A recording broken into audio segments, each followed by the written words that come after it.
Hello everyone, hope all is well. I'm going to open up this video by asking this question.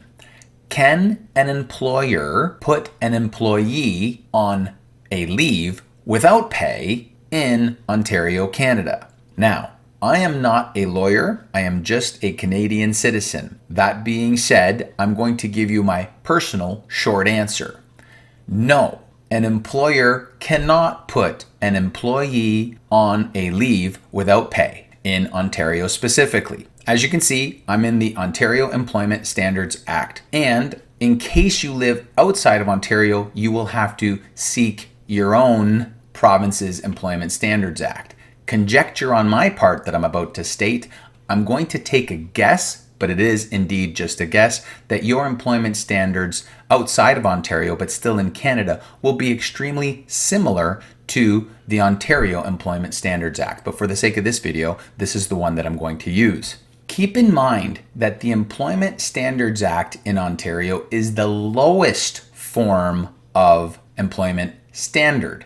In other words, if you belong to a union, your standards will be as good, if not higher, than what is here. So if you belong to any kind of union, good news for you, you have a bonus going on as far as I'm concerned, because the answer is still a big no. They cannot put you on a leave without pay. But there's still good news for you that don't belong to a union, because the Employment Standards Act doesn't allow for it. Now I'm going to scroll down to section 45, and as I'm doing so, I just want to mention to you that here are all kinds of leaves, okay? And you can go through them yourself. For the sake of time in this video, I'm going to just state what my point is. My point is that it is always the employee that makes a request for a leave of absence, and may indeed be a leave of absence without pay. However, I need to make this very clear. It is the employee that requests a pregnancy leave, or a parental leave, or a family medical leave, etc., etc. It's not the employer that puts you on a leave of absence without pay. It's the employee. These clauses in the Employment Standards Act are for employees to request a leave. The next question is, well, was there any exceptions during the emergency? My answer is yes, there was. Keyword was.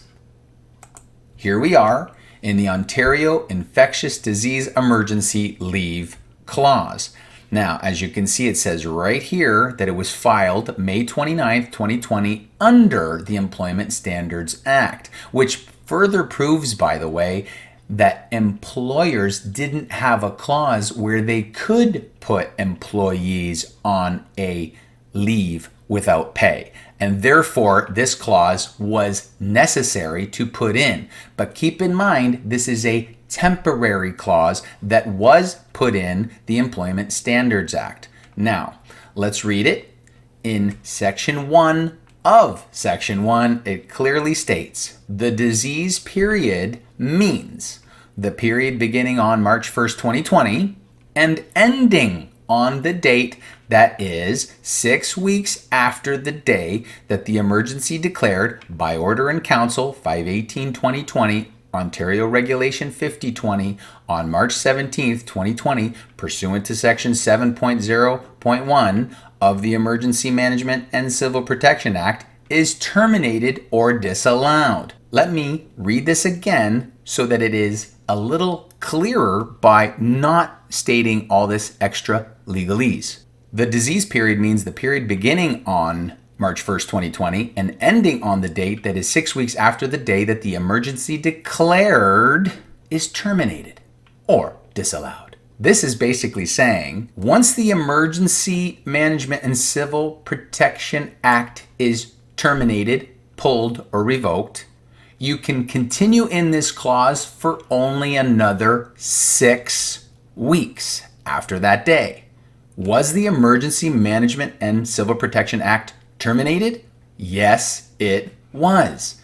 When? Let me show you when. Here's the Emergency Management and Civil Protection Act, as you can see. So I'm going to show you that here and here. You can see it's the same thing. And again, showing you up at top here, Ontario. It was revoked on June 9th, 2021. I repeat, the declaration of emergency in Ontario was revoked June 9th, 2021. So we go back to this clause right here, and it says that this leave period that they were allowed began March 1st and ends 6 weeks after June 9th, which works out to July 28th. They cannot legally use this clause anymore. Why? Because it is revoked and 6 weeks has passed. In other words, it's expired. This clause is expired and no longer in action. So allow me to make the date very clear. July 28th, 2021 was the last day they could put someone on a leave without pay. Period. Here's the bottom line.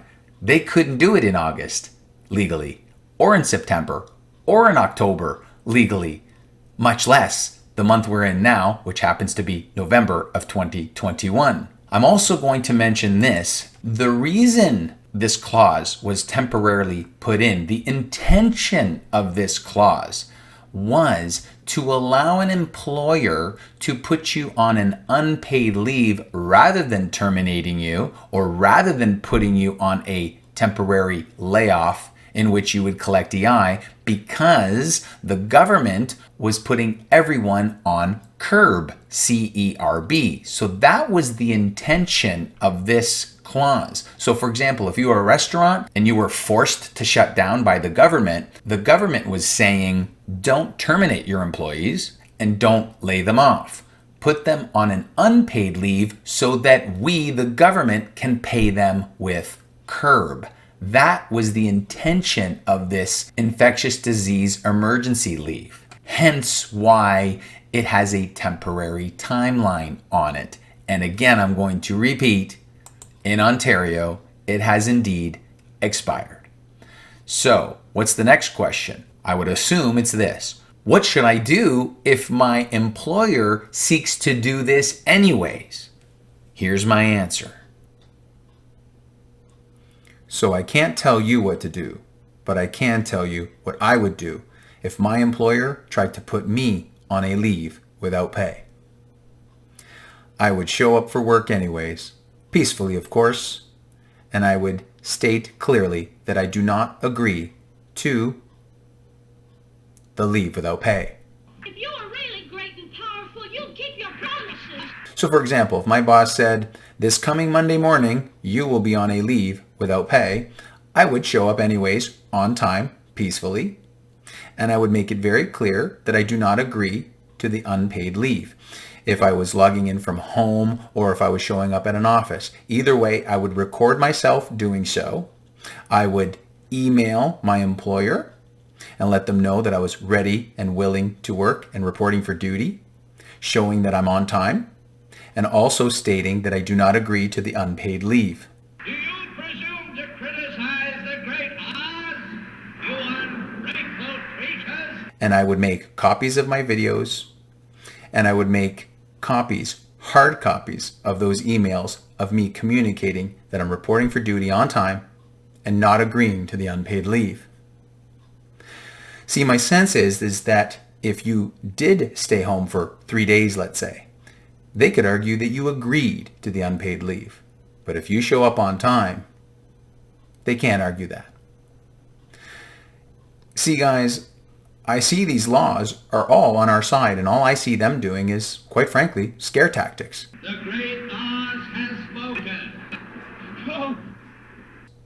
But like my friend Jane Scarf would say, they have a big nothing burger. They don't have one law, not one legal recourse. They have not one legal positioning to say, yeah, we can put you on a leave without pay. They don't have one. So why would I be frightened of them?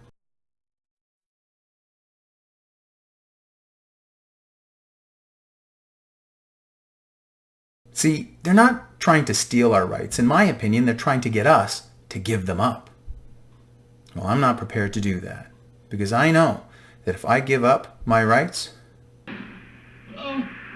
then I not only give them up for me, but I give them up for the generations to come. And I'm not willing to do that.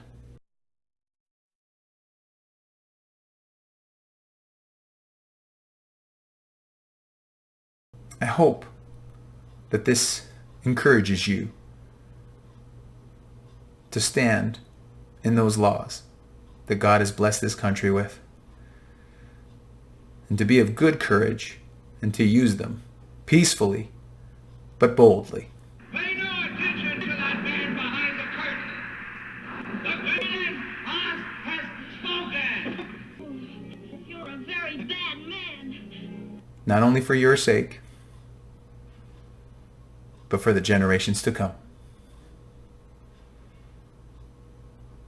Thanks for listening. Grace and peace.